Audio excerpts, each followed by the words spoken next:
Otro elemento que tenemos que describir para poder controlar las distintas vistas del modelo es un elemento que ya hemos mencionado cuando hablábamos de la interfaz de trabajo de Revit, que es la barra de control de visualización que pertenece a cada una de las vistas que nosotros hemos seleccionado. Si nosotros ponemos el modelo en vista de mosaico, por ejemplo, fíjense que cada una de las vistas tiene su barra de control de visualización. Lo que vamos a describir ahora son los botones de uso más frecuente. Vamos a la vista de planta, por ejemplo. Y fíjense que acá el primero de los botones dice 1 en 75. Bueno, eso no requiere mayor explicación. Ustedes saben que estoy definiendo la escala en que esa vista va a ser impresa cuando la incluya en el plano. El plano se construye después, por ahora estoy en una vista de planta. Cuando yo vaya a construir el plano, voy a armar una lámina y le voy a decir esa vista de planta, incluirla en el plano que yo estoy creando, en la lámina impresa que yo estoy creando. ¿Y en qué escala se va a incluir? En la escala que yo establezca acá en la barra de control de visualización. Cuando yo hago un clic acá, el programa me muestra un listado de escalas. 1 en 75, que es la que yo estoy utilizando en estos momentos, no está incluida en las escalas predeterminadas de las plantillas que tenemos disponibles. Y ya vamos a ver cómo podemos crear escalas que no están incluidas acá. Pero si yo elijo una escala diferente, supongamos que elijo escala 1 en 200, fíjense lo que ocurre con todas las anotaciones del plano. Todas las anotaciones, en el caso de elegir la escala 1 en 200 en vez de la escala 1 en 75 que estaba establecida, han tomado un tamaño mayor en pantalla. ¿Para qué hace eso el programa?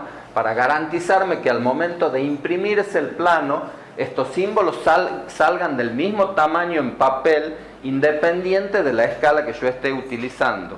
Es decir, si imprimo esta planta en escala 1 en 200 como está establecida ahora y la planta alta en escala 1 en 100, la planta alta va a ser más grande que la planta baja que está 1 en 200, pero los símbolos anotativos, los objetos anotativos, las anotaciones del plano tienen que tener el mismo tamaño impresa. Si yo vuelvo a elegir escala 1 en 75, fíjense que no la tengo disponible acá.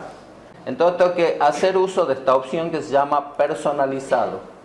Cuando yo le digo que voy a utilizar una escala personalizada, aparece este cuadro de diálogo que me permite que yo indique cuál es la proporción. Si quiero escala 1 en 75, obviamente la proporción va a ser 1 en 75. Y le puedo decir con este casillero que me muestre el nombre que va a tener esa escala. Y puedo aceptar el nombre de la escala 1 en 75 o ponerle un nombre diferente. Si no hago un clic en aceptar, el programa vuelve todas las anotaciones al tamaño que tenía anteriormente. El segundo botón nos permite definir el nivel de detalle con el que se va a ver el plano. Voy a hacer un acercamiento a este sector para ver si se entiende un poquito mejor. El nivel de detalle de un plano está íntimamente relacionado con la escala en la que ese plano va a ser impreso. Entonces, por ejemplo, si yo voy a imprimir un plano en escala 1 en 200, probablemente la forma de representar la carpintería no sea la misma que si lo imprimo en escala 1 en 50 o lo imprimo en escala 1 en 10.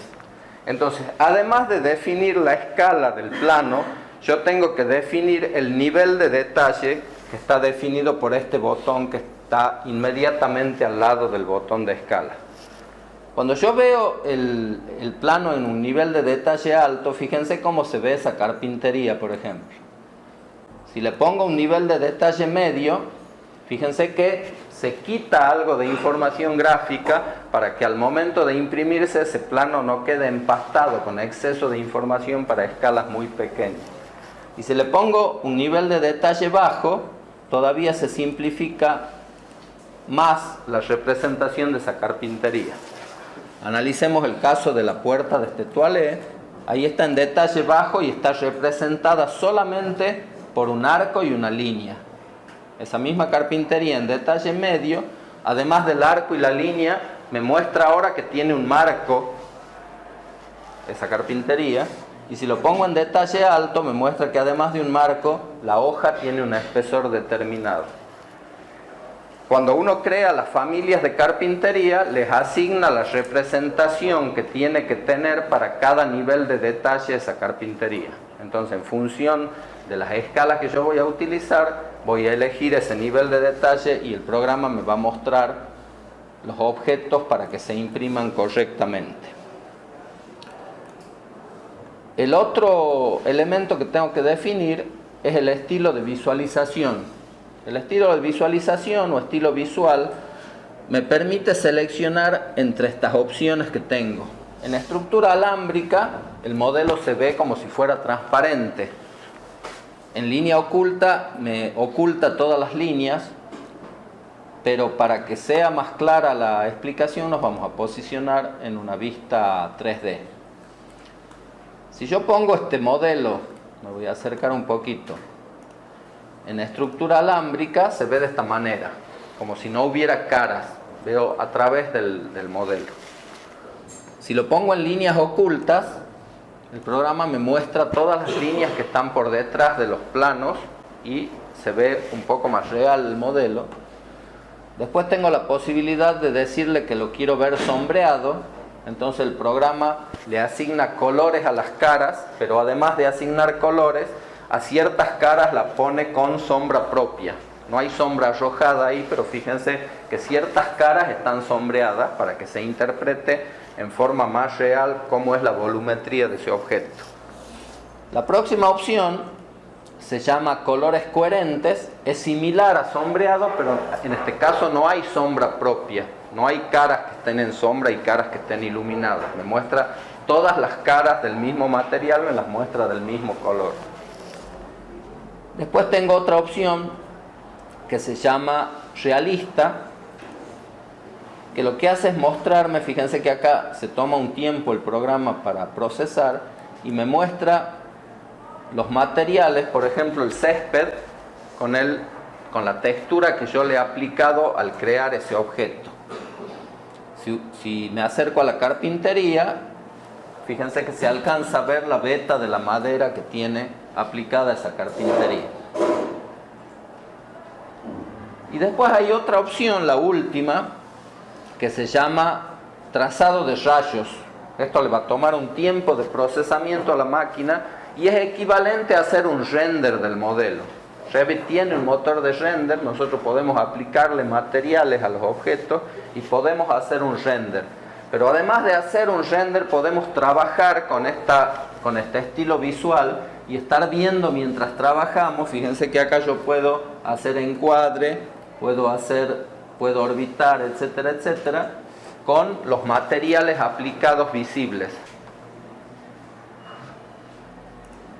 Si vuelvo al estilo sombreado, tengo un modo muy cómodo para trabajar que no requiere mucho procesamiento por parte de la máquina y por lo tanto el desempeño al orbitar, al hacer zoom, encuadre, etcétera, etcétera, es más rápido. El siguiente botón que nos puede interesar es activar, además de las sombras propias que me ofrece el estilo de visualización sombreado, es activar sombras arrojadas. Para eso tengo este botón que se llama sombras, que dice desactivados y está con una cruz de color rojo. Si yo hago un clic ahí, es como que enciendo las sombras y ahora el modelo me muestra, además de las sombras propias, la sombra arrojada. Fíjense que si yo orbito alrededor del modelo, hasta que yo no le indique en qué lugar del mundo está situado el mismo, la sombra siempre se muestra de derecha a izquierda en pantalla. O sea, no me está dando una sombra real en función de la ubicación en el mundo que tiene el modelo, sino que me está ofreciendo una sombra para que visualmente yo interprete mejor cuál es esa volumetría. Entonces, esa sombra se activa o desactiva haciendo un clic en este botón que se llama sombras activas o sombras desactivadas de la barra de control de visualización.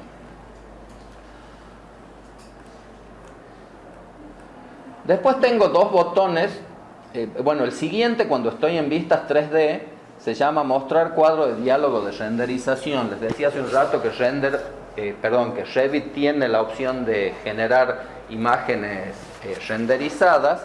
En el caso que yo esté en vistas en 3D, aparece este botón de renderización que no vamos a describir ahora. Y si estoy en vistas de planta, ese botón de renderización no está disponible en la barra de control de visualización.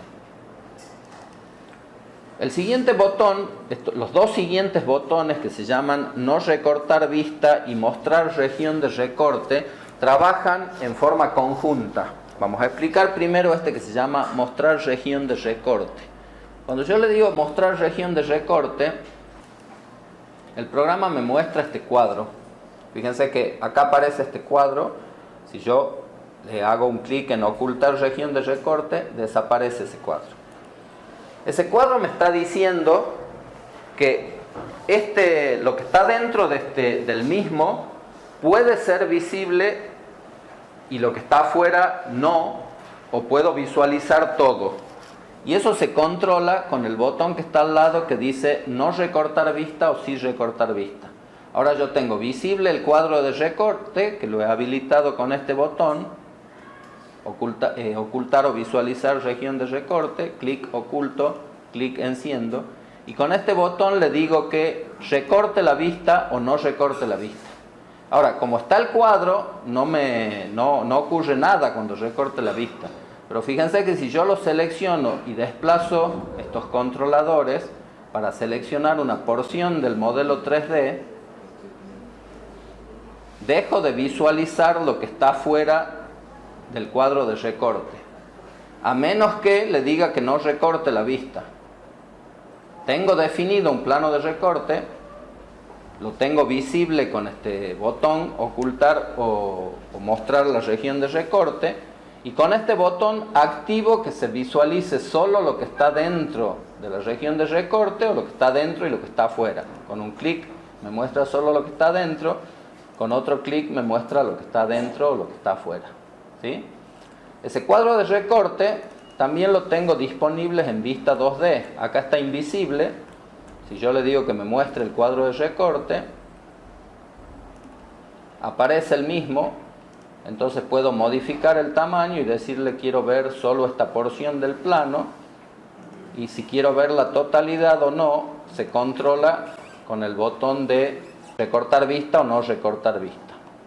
Cuando yo no quiero que se pueda cambiar el punto de vista de una perspectiva 3D, en las vistas 3D acá tengo una casita, un icono que se llama vista 3D desbloqueada, y si hago un clic pasa a llamarse vista 3D bloqueada. Puedo guardar el nombre de esa vista. Y ahora cuando trato de orbitar, fíjense que el programa no me permite. Me permite hacer encuadre, me permite hacer zoom, pero yo no puedo cambiar la ubicación del observador a esa vista. Si quiero desbloquearla, simplemente hago un clic sobre el icono de la casita, le digo que voy a desbloquear vista y ahí puedo orbitar, navegar nuevamente alrededor del modelo. Lo que vamos a ver a continuación, el próximo elemento de la barra de control de visualización, esto que se llama ocultar, aislar temporalmente, es una herramienta que vamos a utilizar mucho mientras estamos modelando. Cuando nosotros vamos construyendo los distintos elementos que forman parte del modelo, muchas veces que esté visible alguno me entorpece la posibilidad de trabajar en otros. Entonces, para eso se utiliza esta herramienta que se llama ocultar o aislar temporalmente. Supongamos que yo, por X motivo, necesito dejar de visualizar el techo, o la cubierta, mejor dicho, para usar la terminología de Revit. Necesito dejar de visualizar una o todas las cubiertas del modelo 3D para poder continuar trabajando. Entonces, ¿cómo trabaja este comando? Yo selecciono una cubierta, voy al icono de los anteojos, hago un clic y aparece un menú. Ese menú me ofrece distintas opciones. Me dice aislar categoría o aislar elemento, ocultar categoría u ocultar elemento. Cuando yo le digo que voy a aislar algo, o la categoría o el elemento, el programa lo que va a hacer es ocultar todos los demás objetos del modelo, excepto el elemento seleccionado o la categoría a la que pertenece el elemento seleccionado. Yo tengo seleccionada una cubierta. Si le digo aislar elemento, el programa va a ocultar todo el modelo excepto la cubierta que tengo seleccionada. Si le digo aislar categoría, el programa va a aislar todo el modelo excepto la categoría cubiertas, que es la categoría que está seleccionada. Le digo que voy a aislar el elemento primero. Hago un clic ahí y el programa oculta la totalidad del modelo excepto el elemento que yo tengo seleccionado. Entonces, si tengo que modificar esa cubierta, es mucho más fácil ahora visualizarla y modificarla porque no tengo los otros elementos del modelo que me están entorpeciendo el trabajo. A su vez, cuando está funcionando este comando aislar u ocultar elementos, aparece un rectángulo de color cian alrededor del área de trabajo y un cartel que me dice que está vigente aislar u ocultar temporalmente. Cuando termino de trabajar y quiero volver a la visualización anterior, despliego de nuevo las opciones del comando ocultar aislar temporalmente y elijo la última que se llama restablecer aislar u ocultar temporalmente. Entonces, cuando hago un clic ahí, desaparece el rectángulo cian y aparecen todos los objetos que formaban parte del modelo. Ahora vamos a hacer lo mismo, vamos a seleccionar la misma cubierta, pero le vamos a decir al programa que yo quiero aislar no el elemento, sino la categoría. Todos los elementos que forman parte del modelo de Revit pertenecen a una categoría, a una familia, a un tipo y a un ejemplar o instancia. Entonces, cuando yo voy a construir un muro, la categoría de ese objeto es muro. La familia puede ser muro básico, o muro apilado, o muro cortina, y el tipo va a ser muro de ladrillo común, o muro de ladrillo visto, o muro de ladrillo hueco, o muro de bloque, o lo que fuera. Y cada ejemplar de esa familia, de ese tipo y de esa categoría que yo inserto en el modelo, se llama instancia o ejemplar. Entonces, el objeto que yo he seleccionado en este caso pertenece a una categoría que se llama cubiertas. Si yo ahora le digo que quiero aislar la categoría, el programa, a diferencia de lo que hizo hace un rato, donde solo había aislado el elemento seleccionado, aísla todos los elementos que pertenecen a la categoría seleccionada.